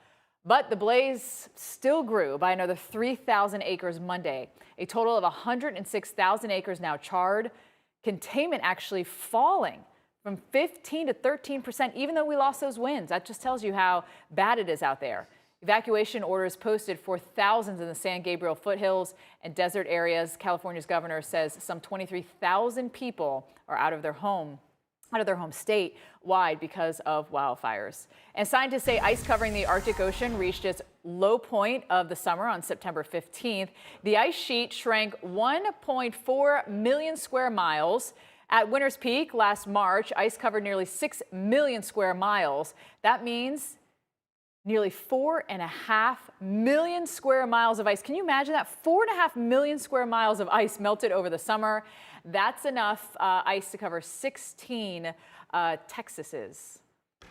Arctic ice cover is also near the record low reached in 2012. Jim. All a part of the climate change that we are seeing. All right, guys, let's talk about Houston, because that, again, with heavy rainfall is another part of it. We've seen heavier rainfall rates, and you can see right over the heart of the metro area, Brazoria, Fort Bend, Harris counties, under that flash flood warning till 8:30 local time. That ban still going on. Still seeing a couple of spots here with 1 inch per hour rates. Brays Bayou at South Main, also Sims Bayou at Martin Luther King Road, still reporting over 1 inch an hour there. And of course, you just saw Charles Peak shot of 288 at 610, which is closed south of the city center. So yeah, hang in there, guys. Just stay home, avoid these areas. Let this water come down. It eventually will. It's all the jaw-dropping moments you can handle. Don't miss 3 straight episodes of World's Wildest Weather. Stay tuned for your local on the H, brought to you by AARP. These days, we need each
Hurricane season doesn't stop for a pandemic, and neither do we.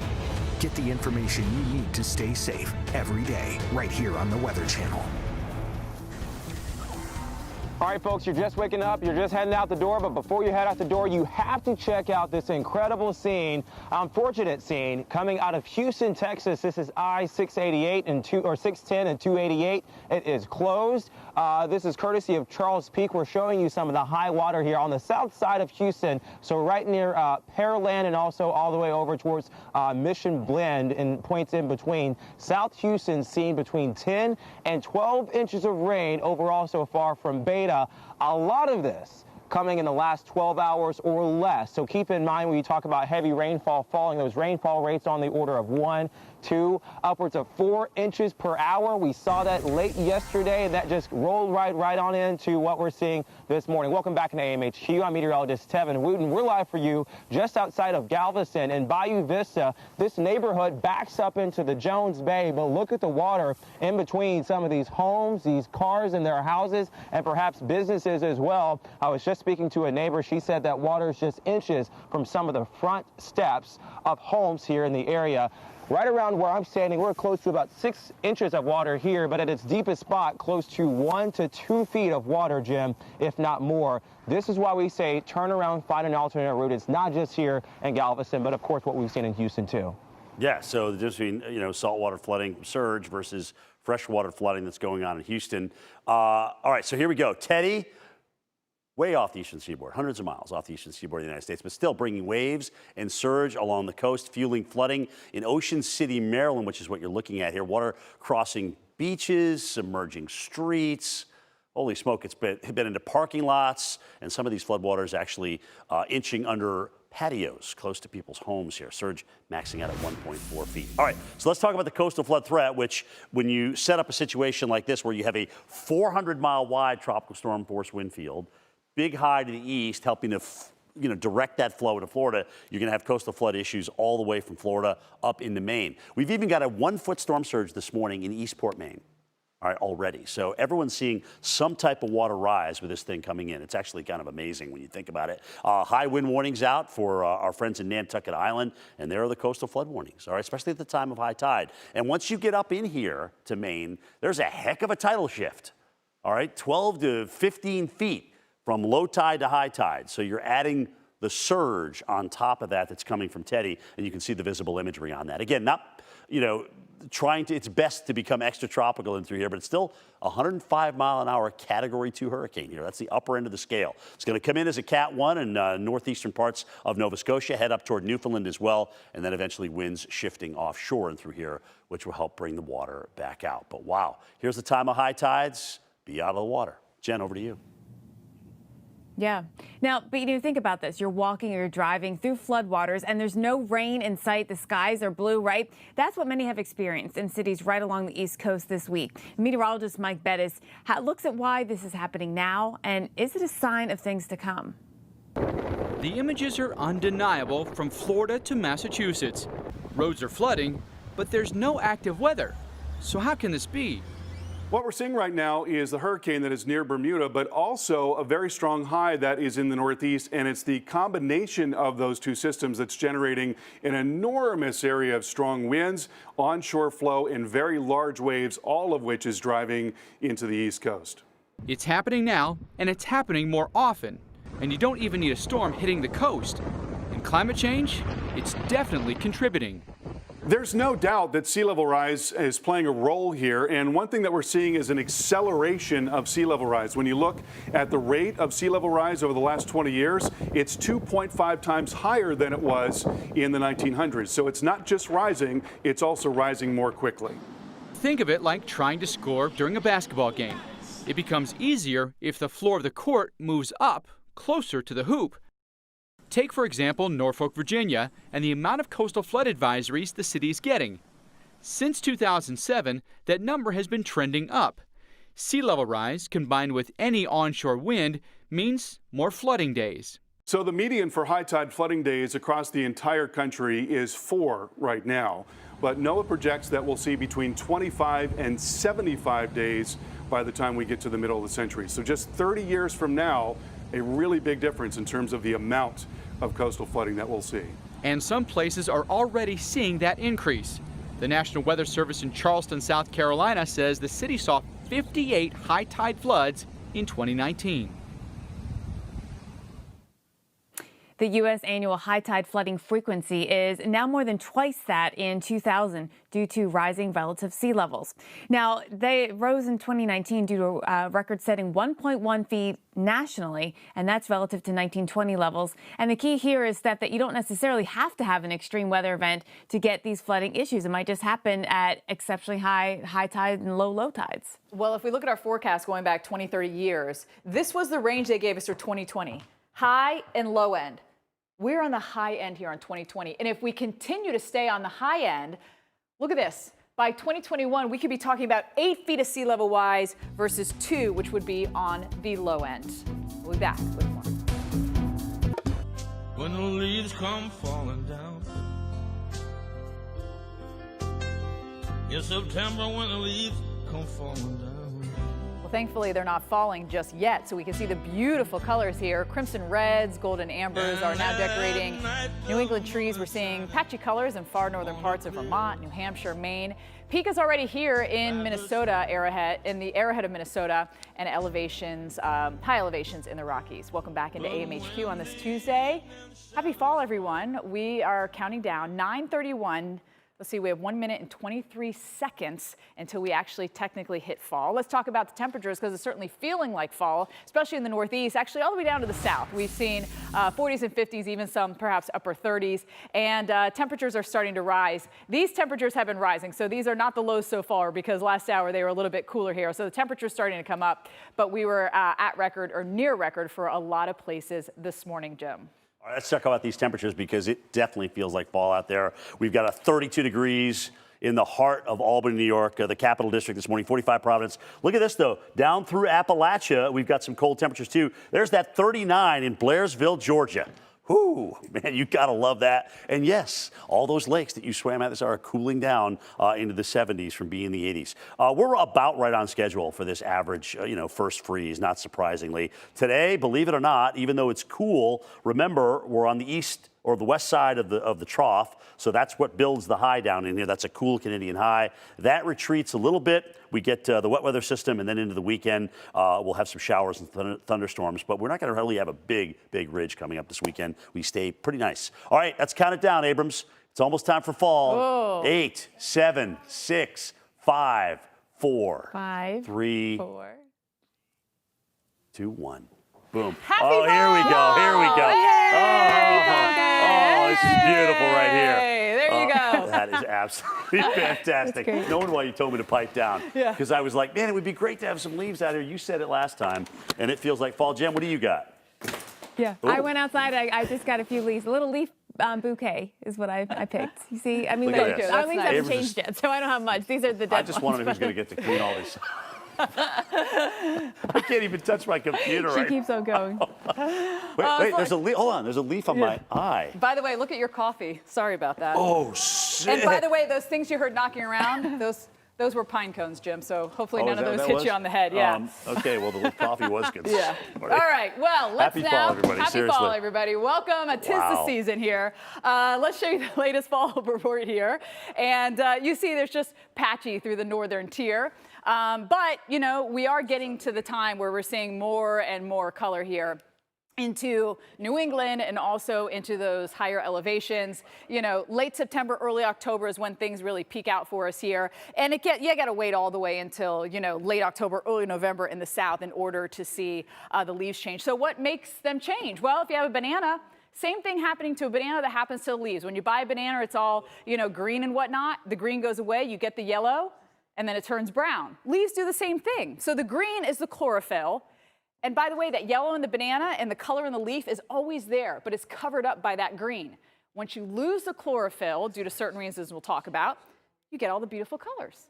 So why do we lose that color? Well, it has to do with temperature, light, water supply. Someone on Twitter was asking me, oh, will the drought play a role? Yes, absolutely, the drought will play a role in those leaves changing color. They'll change sooner usually when you have a drought because you don't have that moisture there. But that's exactly how it works. And I think it's pretty cool that you can use a banana to see that example. All right, now we got to change back into some very serious weather happening into Houston as the rain continues to train over Harris County. And we're seeing very heavy rainfall again coming in with this band. This area has seen 10 inches of rain.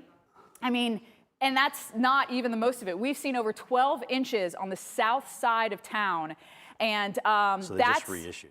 a good 3 times what we typically get for the entire month of September. So the Houston metro area, a lot of us see 4 to 5 inches, and we have seen 5 to 12 inches in a matter of 48 hours. Let's show you the radar here because it is coming down. This is Charles Peak, who's sitting there, can't go any farther because it's flooded, and that's how a lot of the roads are. And we spoke to the police chief. He asked everyone to stay home. You see, everything is rotating around. We will finally get a little bit of a break here and hope that some of that water goes down. But over the past 12 hours, we have seen over 8 inches of rain. So twice what you would get in a month in 12 hours.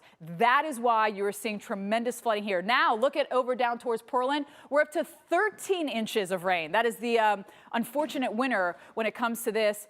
And again, this is all from Beta, which is going to continue to stick around through the area and slowly rain out as we head throughout the day here. So just again, looking, this was, where was this again? 610. Thank you.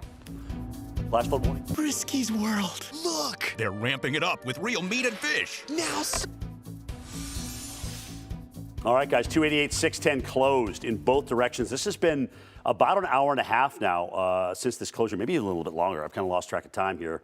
I was eating leaves out of my coffee this morning. But either way, welcome into fall, everybody. Brazoria, Fort Bend, Harris counties. They've extended and moved this flash flood warning. Notice again, it is essentially the south side of Houston. It's the East Texas Freeway here, the West Loop.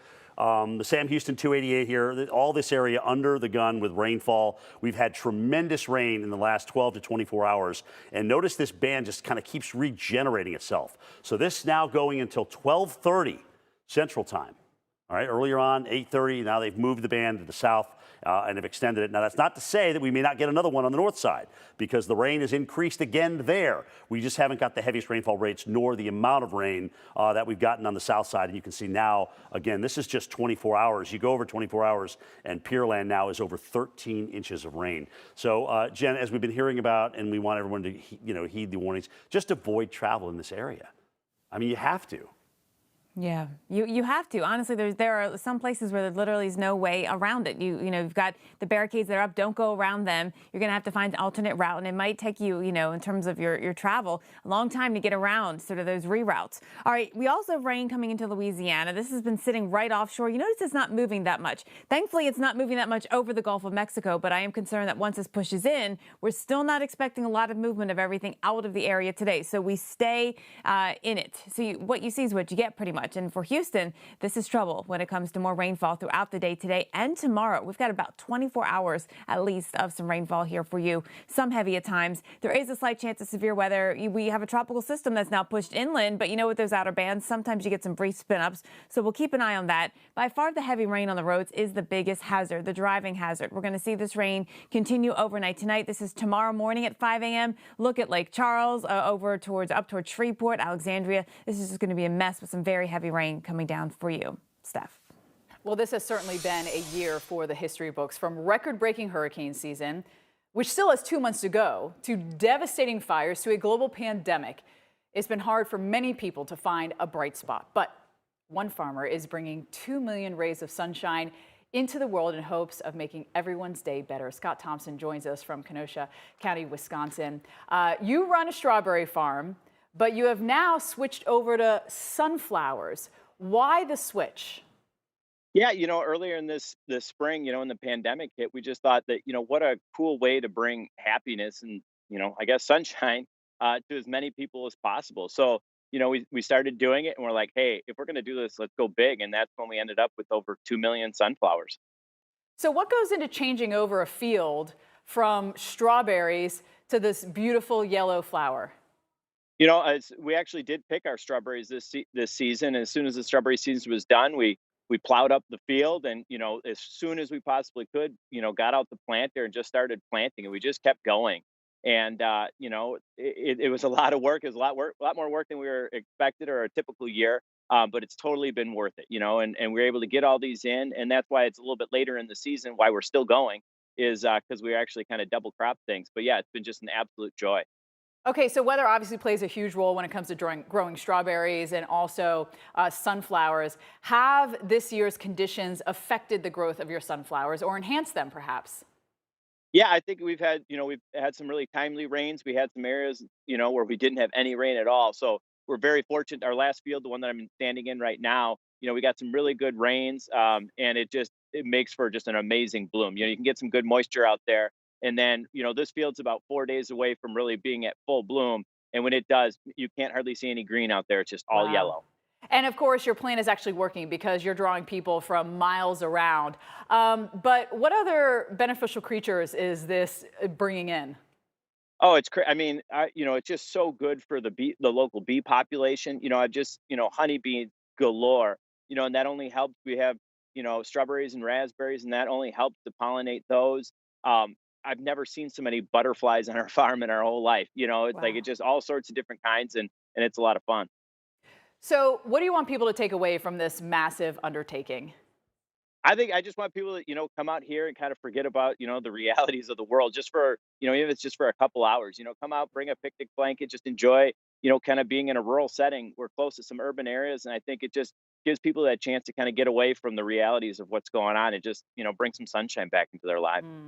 Well, thank you for doing that. I know a lot of people are appreciating that. Scott Thompson, a farmer from Wisconsin, joining us this morning. You see he has on a little bit of a thick layer there, a little bit on the cool side, you're right, throughout the northern tier. Well, we want to go back down to what's happening in Houston because it's a very serious situation here.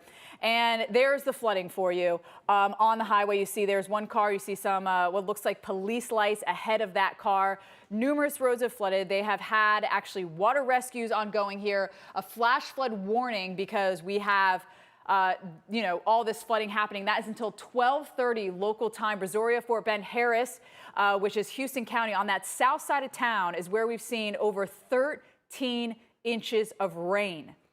Just over the past 12 hours, 6 to 7 inches. For the entire month of September, we get nearly about 4 to 5 inches in this area. So we have seen a month's worth of rain in a matter of 12 hours. That's why the flooding is so bad, and unfortunately, it will be ongoing for the next several hours. Freezing cold.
All right, folks, check this out. We've been showing you this scene all morning long. Hasn't really gotten any better. This is I-610 and 288 in South Houston. This is where now high water vehicles from the city and perhaps from the county are going through and checking some of the cars that are stalled out and stranded, ensuring there are no motorists or drivers still inside or people still inside, because the high water has not gone down and it's not going anywhere. We're still seeing rainfall rates between 3 and 4 inches. But here's the thing. We picked up close to a foot, if not more, of rainfall in South Houston, and it is still raining. Places like Bel Air and also Pearland as well. I'm meteorologist Tevin Wooten. We're live for you just outside of Galveston, where we too are seeing our fair share of high water. Nothing like what Houston is seeing, but still significant for any homeowner throughout this area of Bayou Vista. Part of the reason why is because the water is not going down quickly enough. And occasionally you get some drivers that'll come through, they try to create a wake. And once you create that wake, you know, garages perhaps may not be full of water now, but it doesn't take a lot, or it doesn't take a major wave to come through and just really just push that water out. And then you've got water in the first floor of your home. So that's something to keep in mind. You may think, oh, I'm just going to drive to work, I'm just going to drive back home. But keep in mind your neighbors too would certainly appreciate if you do not create that wake. And we don't even advise driving in high water should you be out today, out and about. I-610 and 280, it is closed both directions, I believe, because of that high water. And again, it's still raining. So in terms of when that water goes down, Steph, it's going to be a long go before we can say that road is back open and safe. That it will be. And unfortunately, Beta is going to take its sweet time here, just, you know, winding down over Texas, and that means that the rain is going to continue for us. And there's our flash flood warning. Remember, on the south side of town, we've seen over 13 inches of rain in and around in Houston, I should say, because Harris County is on part of the south side of town there. But in and around Houston, it's been about 5 inches of rain that we've seen here. So we're talking about, in the past hour, near an inch for some places. But if you look over the past 48 hours, there's your heavy rainfall. Houston now over 6 inches of rain. But Pearland and westbound, eastbound, we've seen over a foot. That, by the way, is 3 times what we get in an entire month on average here. And we got it in 48 hours. So it is very likely that we will see that flooding through the day and into tomorrow. And again, still, you'll see some of these showers. It's a big, broad rotation, everything kind of winding in. And that's going to continue through the entire day into our Wednesday. By the way, we're going to be stuck with the remnants of this system all the way through our Friday. So Mississippi, Alabama, it's not going to be like Texas, but you have that threat for some flooding here, perhaps 3 to 5 inches for some of us. That's what the rain is still to come. So let's talk about Houston. Now, Galveston, which is interesting, the flooding we saw there was from the water rise. We have 2 different types of flooding. We could see our month's worth here, so you could get some flooding from that. But Houston, 8.52, and look at that. That's over twice what we typically get, Jim, for the entire month in a matter of, you know, a day or 2. Yeah, and I mean, we got to wait till tomorrow morning and maybe a little bit later, maybe another 24 hours, actually, Steph, for that threat to go away. Teddy, kicking up the high surf and surge, fueling flooding from Florida to the Outer Banks and even northward. Businesses in Fort Lauderdale seeing parking lots submerged and water almost coming up into the windows here. Highway 12 had to close near Rodanthe at high tide yesterday. They'll probably have to do that again today as Teddy's on track for a landfall as a Cat 1 hurricane in Halifax, Nova Scotia, north of Halifax, probably tomorrow. So let's talk about what we've got. This is a 102-mile-an-hour bona fide Cat 2 still going on out there. It's, you know, trying to take on what we call extratropical characteristics. Notice how it's wind envelope and it's what we call baroclinic leaf. I'm just going to call this BL, which is kind of extended out off to the west like this. Dry air getting in on the southeastern side of it. That's something more you'd see in a mid-latitude cyclone, right? Versus a pure hurricane. So the winds are strong. Barnstable, of course, sitting on the north side of the Cape, getting the wind right off the water, no friction, gusting to 33 miles per hour. Nantucket blocked by Cape Cod. So they're not getting strong winds, even though we have high wind warnings out there. Huge wind field. By the way, if you remember Katrina's wind field was about 285. Sandy's was about 485, somewhere in there. This thing's about 400 in terms of its tropical storm wind field. So that's just huge. Huge when you think about it. That's not going to go away. As a matter of fact, it may even expand a little bit more before this thing comes in north of Halifax and heads up toward Newfoundland. Needless to say, we've already got a surge component going on because the waves and the water are pushing to the west regardless of movement here. And you can see this pretty much extends all the way up the New England coast. I was thinking, what was I just seeing? Eastport, Maine with a foot of surge already. All right, this thing's over 400 miles, maybe even farther away from Eastport, Maine. But it's caught up in what we call a front. So it's kind of caught up in what we call a baroclinic zone, hence the characteristics that are taking on, more mid-latitude systems or frontal systems. And the tail end of this thing extends all the way to the northeast of Beta. You got to watch these fronts, too, as they come on south. I don't think this one will be the case, but sometimes they come down here, and all of a sudden the flow changes. We get calm winds down and through here, and things can develop. Again, very slight chance that ever develops. All right, let's take you back into Houston again. 288 at 610. This has been a big problem. We watched the rain come in. We watched the water come up on the back of this car. Charles Peak's been sitting that's as far as he can go. And then we saw it start to come up again as the water increases. Flash flood warnings now continue for this area until 12:30 Central Daylight Time. South side of Houston. Over a foot of rain in the last 24 hours. Morning, noon, night. Indulgent, delicious,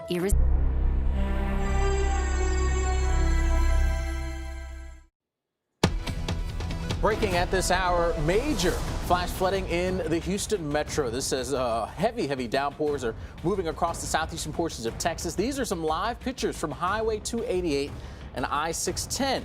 That's where our very own Charles Peak is stationed at this moment, and we're getting a look at some of his pictures there. You can clearly see, look at that car that is surrounded by water, clearly not going anywhere. Very deep water here on, again, this highway. Just goes to show you what can happen when we bring in some heavy rain, and that's what we've been dealing with here over the Houston metro over the last several hours. A lot of showers and storms just kind of hanging around in this general area. Let's go ahead and bring in Charles Peak now on the phone. And Charles, you're situated now watching this. Is this something that crept up rapidly, or has it been steadily growing here in terms of the flooding? Yeah, Alex, it really started overnight, and then I got here early this morning. They already had PD already had the vehicle, the roads blocked here both directions. Here in the last 5 or 10 minutes, high water rescue vehicles for Houston PD has been coming in. Another one's coming right now, and they're checking the area and trying to find out if all the vehicles that are stranded, make sure nobody's in them. Now, we're getting a chance to see that one vehicle straight ahead. Are there other vehicles that you can see that are also stranded in this water? Yes, sir. There's one probably 100 yards further up on the right-hand side. I did see PD go by there and check on the vehicle as well. They didn't stop, so I'm making the assumption nobody was in it. And Charles, we're watching this general area, but is this something that is widespread across the Houston metro at this point? Yes, I'm hearing many roads closed in the general area. As I was coming up from Galveston to get to this location, I could see off to the, as you know, when you have the exit ramps, many of those were flooded and closed as I was coming up back in the Dickinson area. As I was coming up, it was just in many different locations.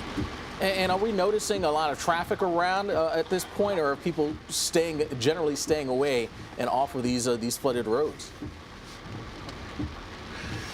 On this one, Alex, I mean, the police department have this completely, I think it's known as South Freeway. It's completely blocked. They were allowed me to get just up to the water's edge here, but it's blocked and they're not letting anybody in this area. Well, Charles, certainly we appreciate you sending us these pictures. Stay safe out there. We'll no doubt be checking back with you as you continue to monitor all this flooding, again, major flash flooding that's taking place in and across parts of the Houston metro there. Boy, just incredible scenes there with that car surrounded by that water. All right, Kelly, you've got a bit more on what's happening there in Houston. Yeah, we were worried this was going to happen with a slow-moving tropical system. So let's talk to the chief of the Houston Police Department, Art Acevedo, joining us right now. What can you tell us about the number of streets impacted? We're looking at one major interfere right there, but do you know approximately how many streets are flooded at this time? We have about, as of an hour ago, about 57 locations that are flooded, including that major freeway intersection. I just got off briefing where it looks like the next 24 hours we're going to be getting significant rain. So, we're in for the long haul here in the next 24 hours. And with all those flooded areas, what about high water rescues? We have had some reports of that overnight through this morning. About how many, and have there been any injuries? Not aware of any injuries. We've had, between us and the fire department, close to 15 high water rescues, and we've had to tow about 20 vehicles so far here in the Houston area. And, with this rain continuing for the next 24 hours, that's just going to continue to grow unless people stay home. Our Mayor Turner, just announced that non-essential city employees will not be coming into work today because of the treacherous conditions on the roadway. And what will you advise others? You just mentioned, non-essential employees, but this is a tough go, right? I mean, you've got the bayous that are bursting their banks right now. So any advice for folks that live in these areas? If you're in an area that's prone to flood, you need to keep close eye on your street. And you know that a lot of our bayous, when they flood, especially in the south end of the city, the homes, a lot of them have been raised, but if your home has not been raised, better safe than sorry. If you have upstairs, move your furniture from the bottom floors upstairs. That way you can protect at least your belongings and just stay weather alert and weather aware. And as far as rescues, a lot of them from cars, right, from vehicles. But what about actual neighborhoods, homes that might be surrounded by water? Can you tell us anything about that? We have not had any reports of any rescues at homes. But we are concerned about the bayous are rapidly rising. And just keep in mind that a lot of rain, even after it leaves our area, depending on where it continues to rain, that water ends up entering our bayous. And so with little break in the weather, it's still raining here. We're out in the streets right now with my Executive Assistant Chief, Troy Finner. We are concerned about bayous, and people just need to pay attention to what's going on. Exactly. Pay attention. That is certainly key. Chief Art Acevedo, thank you so much for joining us from Houston this morning. And Alex, unfortunately, this forecast is not a good one with the slow movement of this tropical system. It's not just Texas, but also as it pushes through Louisiana and the rest of the South, really. Yeah, that's right. Eventually, it will be moving in those areas. But for now, really, the bullseye seems to be right around the Houston metro at this point. Here's the very latest on the system. Beta, tropical storm Beta, 40-mile-per-hour sustained winds with it, moving to the northwest. And there you see that very slow pace, 3 miles per hour. And there's the center of the circulation, but it's to the north and the west. That's the area that you continue to drive in this moisture and the rain over some of those same locations. There'd be one thing if the rain were to come in and then move out, but no, it's just training over the same locations, which is allowing it to really add up very fast. Hence, we've got some of the issues there in terms of the water being adding up there right across Houston. There's the radar picture showing you what's going on as well. Some of the winds around Victoria gusting close to 30 miles per hour. Houston down to Galveston in that sort of 15 to 20 mile an hour range there. But again, it's all this rain that just continues to slide in. And we're not seeing a whole lot of movement in terms of the whole area, that whole batch of rain right there. If this were to shift towards the north, we'd be in a much better situation here in and around Houston. Unfortunately, that is not happening quick enough. But for now, flash flood warnings here for you. There, that includes Brazoria as well as Fort Bend and Harris counties. That's there until 12:30. And we're still finding some very moderate to even heavy rainfall in that area. So as we head on through the rest of the day, again, this is very slow mover. So some of these areas will be dealing with this rain for a good portion of it. Very likely where you see that red to show up and that goes right through the heart of Houston. Very likely to deal with flash flooding. We are seeing that. So that is being realized. And then in the yellow areas, likely to see that as well. And that extends even into the southern portions of the state of Louisiana. We'll keep a track on those areas. And really anywhere you see the color of green, there's still going to be that possibility of some flash flooding for the day heading into tomorrow. So let's follow this, put the radar into future mode, and we'll start you off here just prior to the lunch hour. There we have the sort of center of the circulation there slowly prodding its way towards the east. And you still find, this is this evening, past about dinner time now, or approaching dinner time, we're still finding some heavy rain, according to the model, right around the Houston area. It's not until we get beyond the midnight time that we finally start to see that kick off towards the east a bit. But now we've got parts of Louisiana having to deal with some of this heavy rain. So again, a big heads up there as we do see the possibility